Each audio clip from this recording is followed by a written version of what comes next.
President Trump campaigned on the promise to secure our homeland and deport violent alien criminals from our communities. That is why the American people overwhelmingly reelected him back to this office, and it's why the American people defeated the Democrat Party in devastating fashion. Today, we have officially learned Democrat officials still refuse to accept the will of the American people. Maryland Democrat Senator Chris Van Hollen rushed to Dulles Airport this morning to fly to El Salvador, potentially using taxpayer dollars, to demand the release of deported, illegal, alien MS-13 terrorists. The Democrats and the media in this room have continually and wrongly labeled Kilmar Abrego Garcia as a Maryland father. There is no Maryland father. Let me reiterate. Kilmar Abrego Garcia is an illegal alien, MS-13 gang member and foreign terrorist who was deported back to his home country. And when Kilmar Abrego Garcia was originally arrested, he was wearing a sweatshirt with rolls of money covering the ears, mouth, and eyes of presidents on various currency denominations. This is a known MS-13 gang symbol of hear no evil, speak no evil, see no evil. Abrego Garcia was also arrested with two other well-known members of the vicious MS-13 gang. And two separate judges found that Abrego Garcia was a member of MS-13, and that finding has never been disputed. And just this morning, it was revealed through Maryland court documents that Abrego Garcia's wife petitioned for an order of protection against him for 2 instances of domestic violence in May of 2021. And here is the order right here. The court ordered that the respondent committed the following acts of abuse. Once in May of 2021, assault in any degree. And on May 4th of 2021, he punched and scratched his wife, ripped off her shirt, and grabbed and bruised her. This is from a court in Maryland. So not only are Democrats rushing to defend an illegal criminal foreign terrorist gang member, but also an apparent woman beater. To set all of that aside, the basic fact that he was illegally inside our country and had a lawful deportation order made him subject to removal back to his home country of El Salvador. And if he ever ends up back in the United States, he would immediately be deported again. Nothing will change the fact that Abrego Garcia will never be a Maryland father. He will never live in the United States of America again.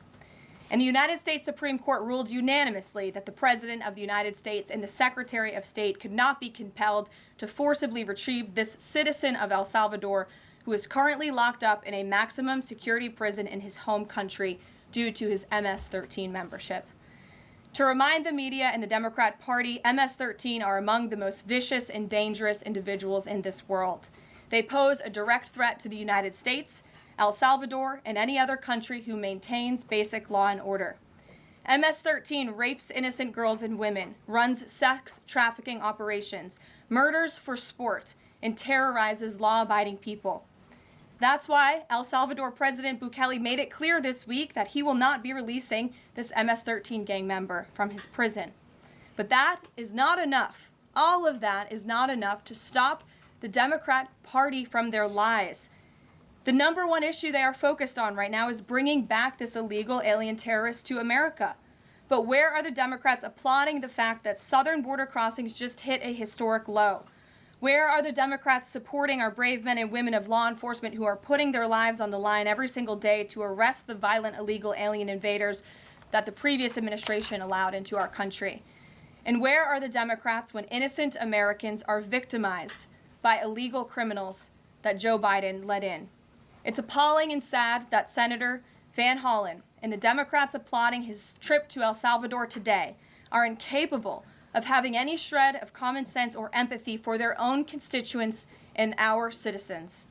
Nobody knows this more than the woman standing to my right, Patty Morin, whose beautiful daughter Rachel was brutally maimed and murdered at the hands of an illegal alien in August of 2023. Patty no longer has her daughter because of the failed Democrat Party's open border, and these are policies that President Trump is bringing an end to. Patty should not have to be here today, but she is. And we are grateful and we are honored for her willingness and her request to share her powerful story with the world. Thank you, Patty, for being here. Thank you. A lot of you don't know the whole story about Rachel and about the crime that was committed against her. Even us, her family, we didn't know all the details. They kept most of it close to their chest, the detectives, because they didn't want to do anything to hurt the case. They wanted to keep the integrity of the case, so they kept everything close. I sat for the last 2 weeks in her trial, and we saw layer upon layer upon layer of evidence against the accused, an illegal immigrant from El Salvador. And the things that we thought, well, maybe this might have happened, we didn't know. But when we were at the trial, we got all the puzzle pieces. And I want to share some of those things with you. You know that Rachel's a 37-year-old mother. She has 5 children. We've walked the trail for the last 25 years that we've lived in Maryland. It's a safe place for our family. It's where we go to get a little bit of New England, because that's where we're from, New England. When she went on that trail that day, she was not planning on dying. She wasn't planning on walking to her death. She was planning on going to the grocery store with her girls afterwards. Victor Martinez, he waited for her. He waited for her to come closer. He saw her. He saw that there was nobody around. He attacked her. He dragged her 150 feet, blood gushing from her head. It left a 150-foot trail of her blood to the culverts, where he picked her up, he threw her against the wall of the tunnel, and he raped her. But before he did that, he stopped on that trail, and rocks, still stained with her blood, he used them to hammer her head against those rocks. They say at least 20 times they could count the cuts in her head. They said that when they did the autopsy, and I've seen the pictures, there's a 6-inch square in the back of her head where the skull is shattered the way that you would crush an eggshell in pieces. 3/4 of her brain hemorrhaged. Her right and left side of her face bashed in. Her beautiful face bashed in. Her head bashed in. Broken bones, fractures. He takes and he drags her some more. He drags her through the thorn bushes. She has all the scrapes and cuts on her body. There wasn't 1 inch of her body that didn't have some kind of injury, whether it's bruising, broken bones, contusions, the scratches. She had a fractured rib, fractured nose, fractured skull. And then he takes her into the tunnel and he picks her up. He throws her against the wall. Blood is gushing from her head. Her hair is soaked in blood. And they showed us pictures of her body against the wall, outlined. The blood outlined her body. And you could see where the blood ran down around her as he was raping her. And then he threw her down and raped her some more. And then he strangled her because he didn't want her to be able to live to tell the story. They said that when they did the autopsy on her neck, that one of the things they do is they open up the neck and they look to see how far the injury is. And they went all the way down as far as an injury is possible, hemorrhaging in the muscles, because of how strong and violent the grip was around her. These are the kind of people that have no compulsion. Like, to them, this is nothing. And when he was sitting in the courtroom, he actually looked like he thought he was going to be set free. There was no remorse on his face at all. This person took my daughter so violently and so gruesomely and so graphically that they sealed the pictures, because I don't want my granddaughters to see these pictures. These are the kind of criminals President Trump wants to remove from our country. These are the kind of criminals that we need to remove from our country. We are American citizens. Why should we allow people like this, violent criminals that have no conscience at all, to murder our mothers, our sisters, our daughters? I don't understand why there's even any kind of problem with this. And it's not that it's political, like the left or the right, although I understand different parties have used it in the past. But we have to look at it as we are American citizens.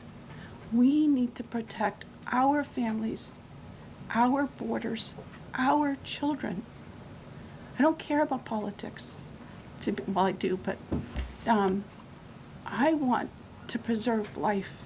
And that's the only reason why I have taken and spoken about Rachel all this time. If you're a mother here in the room, can you imagine standing there alive? You're alive, and someone comes and puts their hands into your chest and rips out your heart? That's what it feels like. It feels like a part of you is being ripped out of you. You can't even describe the pain. Just like you can't describe to your husband what it feels like to carry a baby in your womb, or to feel those first kicks, or to know just intuitively if it's a boy or a girl. It's only a thing that a mother knows. Why are we not protecting the American citizens? It's just common sense. Why are we not protecting our children?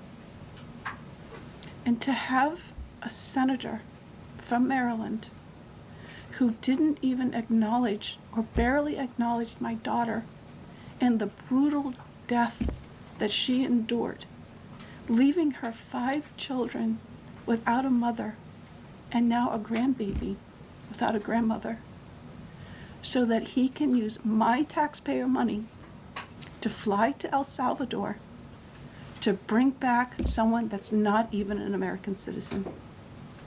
Why does that person have more right than I do, or my daughter, or my grandchildren?